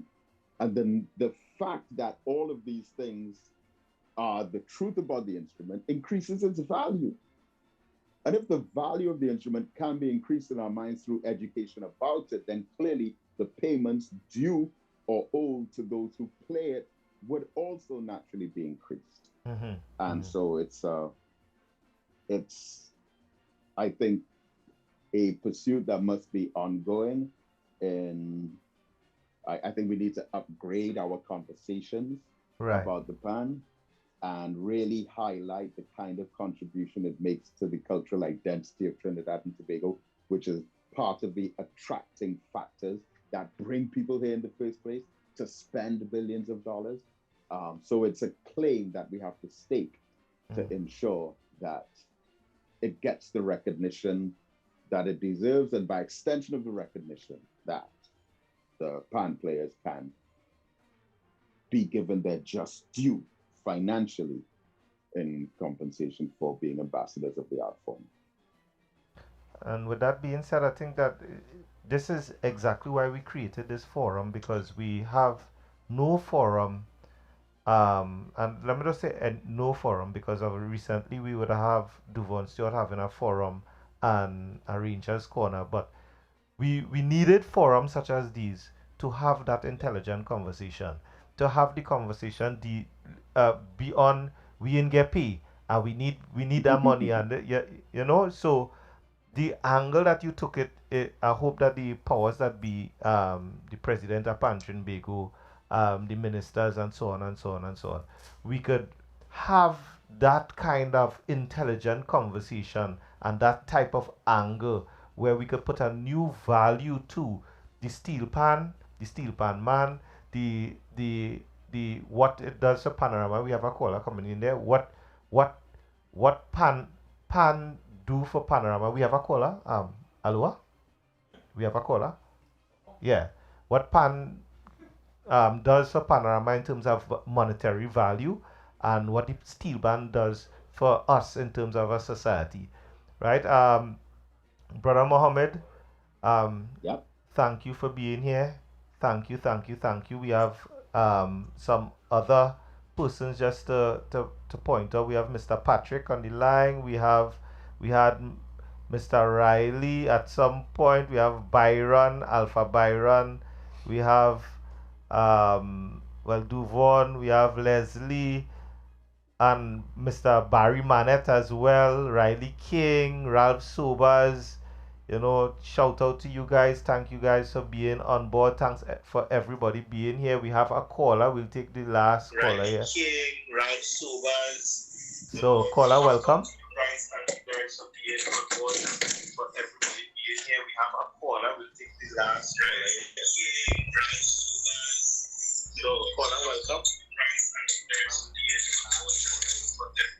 Caller, welcome. Aquil, Yeah. bring back Mr. Mohammed again. This was a great show. Very great show. Okay? Yeah. Bye-bye. Yeah, thank you.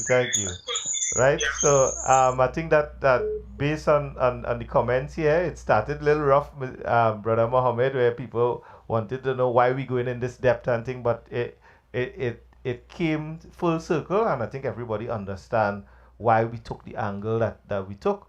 And thank you so much for being here. Definitely we'd have to talk about bringing you back, because it's like back by public demand. Everybody want to have you here. And most thanks again from me and the whole Steel Pan community. Well, thank you. It was a pleasure and a privilege being on, and I look forward to the next opportunity.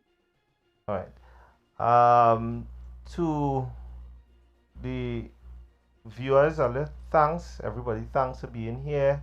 As usual, we say thank you to Aloha Pierre. He's the engineer behind the scene, making sure we sound good, look good, and that kind of thing. Very professional.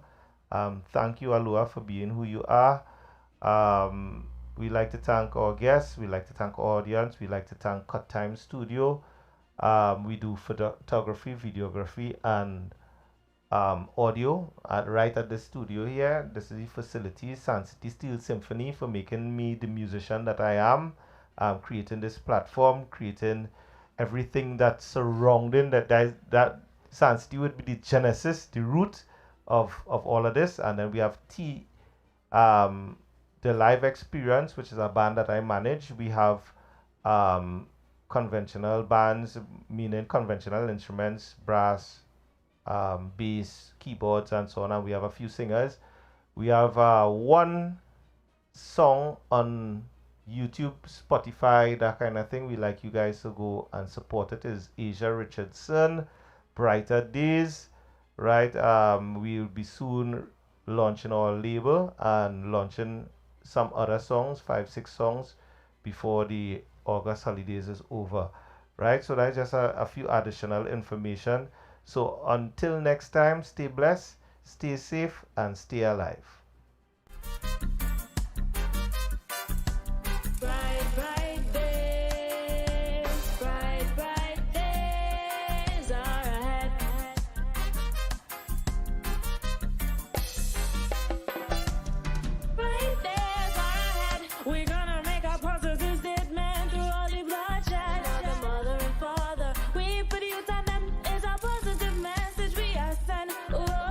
Positive energy we need.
I give you all my love, and would you treasure? Would you cherish it and never let me go? 'Cause you're not gonna find someone to love you better, no. If I want thing there for certain, I want you.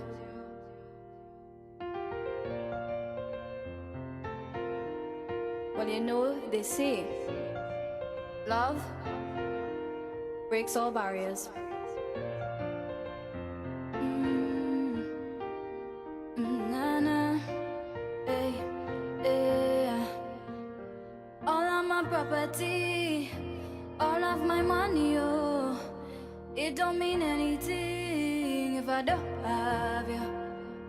'Cause you are my everything, and I go give anything. Go put that on everything, boy, for you. If I give you all my love, and would you treasure? Would you cherish it and never let me go? 'Cause you're not gonna find someone to love you better, no. If I want thing there for certain, I want you. Make I go love you, Jaja, Jaja, Jaja. Make I go love you, tender, tender, tender. Make I go love you, Jaja, Jaja, Jaja.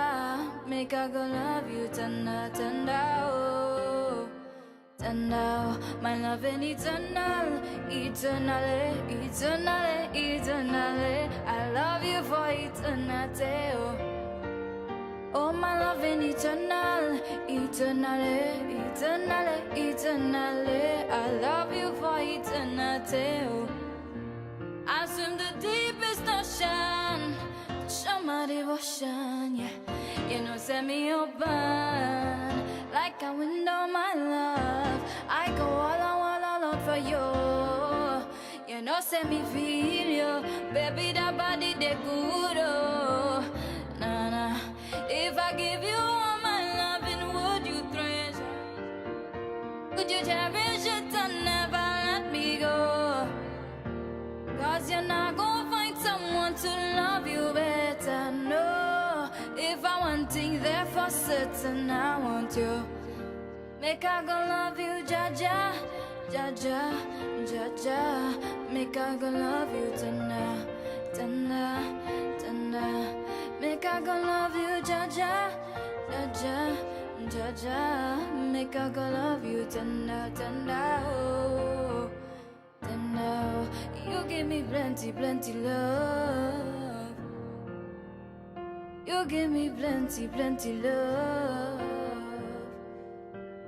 You give me plenty, plenty love. Oh, oh. Plenty, plenty love. Yeah.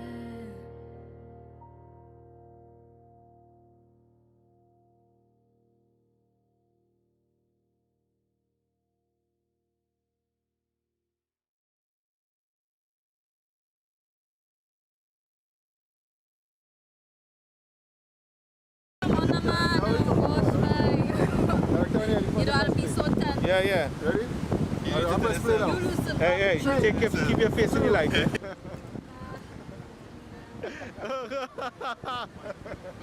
What do you mean? Watch out. Keep going, I can cut that out.